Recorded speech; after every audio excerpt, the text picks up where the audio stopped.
Siguro mga 8 AM, sir. Asikaso na mag-evacuate sa school.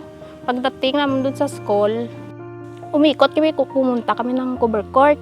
Ang taas na rin ng tubig, kaya dito kami nagsaka sa CR. Tapos hanggang umabot sa bubong ng cover court.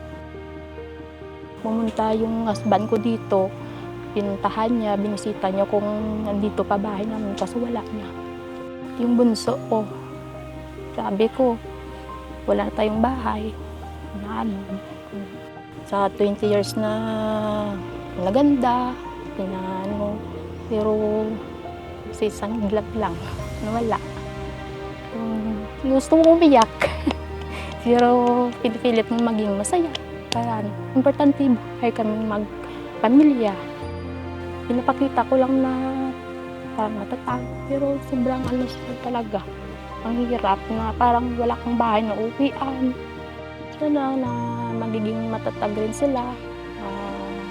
Balang araw, babangon kami at magsisimula sa hanggang sa maabot na yung pangarap nila. Wala na, ang bahay tinangay na rin. Nagtalo na lang kami. Paakyat sa babaw ng puno ng kawayan. Yun. Pero siya, nanod. Pagkita ko malayo na. Hindi ako marunong lumangoy. Tapos pag-ahon ko, malayo na ako sa kanila ni Papa. Pinanod ako pababa. Tapos lumalangoy lang ako sa taas para kumuha ng hangin. Ahon ko, sa gilid na ako sa puno ng kawayan. Sa tabi ng kawayan, may puno doon ng mangga. Umakyat ako doon. Ginawa ko na lang, nagdasal na lang. Sana tulungan siya ng Diyos na makasurvive. Dasal ako ng dasal na sana bumaba na yung baha. Di ako malunod ulit. Sinasabi nila na pag anak mo, bubuhis mo buhay mo. Kaso yung dalawang anak ko, susunod rin, maubos kami. Sabi ko, pag hindi ko makita hanggang magdilim, nakaisip na ko na mag-suicide na lang.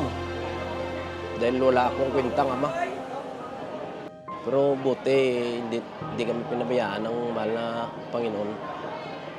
Sobrang thankful ko po. Akala namin hindi talaga tataas yung tubig kasi dito lang talaga. Tapos yung biglang yung bato. Pasok sa loob namin, tapos bumangga.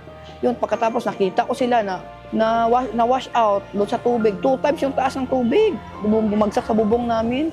Tapos hindi ko na namalaya. Na-wash out ako kasama sa tubig. Hindi ko nga nakita yung anak ko kung saan napunta.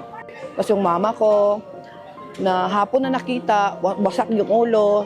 Si Papa, pamilya ng kapatid ko, yung asawa niya, tsaka 2 anak. Tapos yung 2 kong kapatid, yung asawa ko, tsaka yung anak ng kapatid ko na rescue, siyam lahat. Salamat sa Tsuchi kasi malaking tulong po itong cash assistance nila, tsaka yung material sa bahay po. Salamat sa Tsuchi sa tulong. Malaking tulong yun para sa amin. Pagkain, pabili ng gamit. Thank you po sa Tsuchi Foundation. Super laking tulong na po ito. Tsuchi Foundation, maraming salamat po sa lahat ng tulong niyo sa amin dito sa RSB. Napakalaking tulong na po talaga sa amin dito na nabahaan.